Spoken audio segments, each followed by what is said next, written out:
Selamat siang permisa, berjumpa lagi dengan saya Eva Nurrohma dalam acara seputar berita edisi Senin 22 Januari 2024 untuk menggambarkan berita-berita yang teraktual dan terpercaya yang kami rangkum dalam seputar berita siang ini.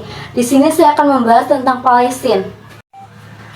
Tentang Israel dilaporkan kembali menyerbu ke bagian utara jalur Gaza yang mereka tinggalkan minggu lalu pada Selasa 15 Januari 2024. Tang Israel kembali menyerbu bagian utara jalur Gaza pada Selasa 16 Januari 2024. Ledakan besar terlihat di wilayah utara Gaza dari seberang perbatasan dengan Israel. Suara tembakan terdengar di perbatasan sejak malam. Deru tembakan hebat terdengar melintasi perbatasan sejak malam. Di pagi hari, contrails atau jejak asap di udara dari roket meliuk-liuk di langit ketika pertahanan Iron Dome Israel menembak jatuh roket-roket yang ditembakkan oleh pejuang Brigade Al-Qassam Hamas melintasi pagar. Bukti bahwa mereka tetap mempunyai kemampuan untuk meluncurkannya meskipun perang telah berlangsung lebih dari 100 hari. Aksi Israel itu memicu pertempuran paling sengit. Terlebih, Israel telah berjanji akan mengurangi operasinya di Gaza Utara. Israel sebelumnya menarik pasukan di utara. IDF melakukan transisi ke operasi yang lebih kecil dan tertarget.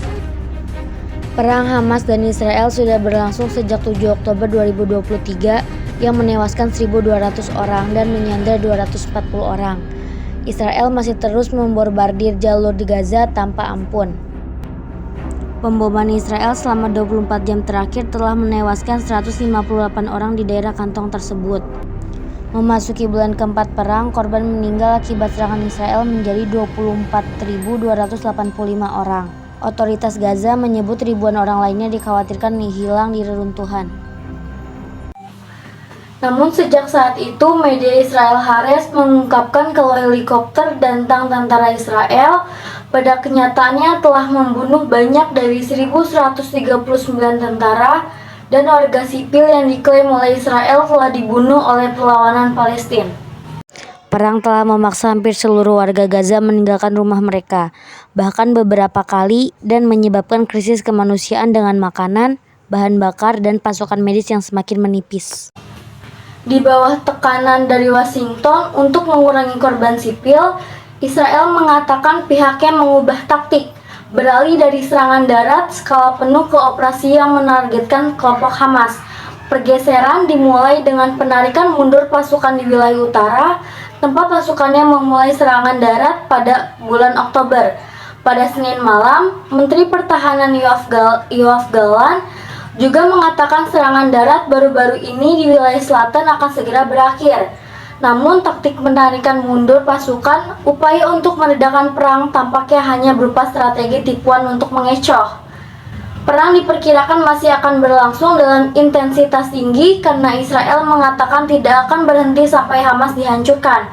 Dan para pejuang pembebasan Palestina di Gaza, baik Hamas maupun PIJ dan gerakan lain, tidak menunjukkan tanda-tanda kehilangan kemampuan untuk melawan.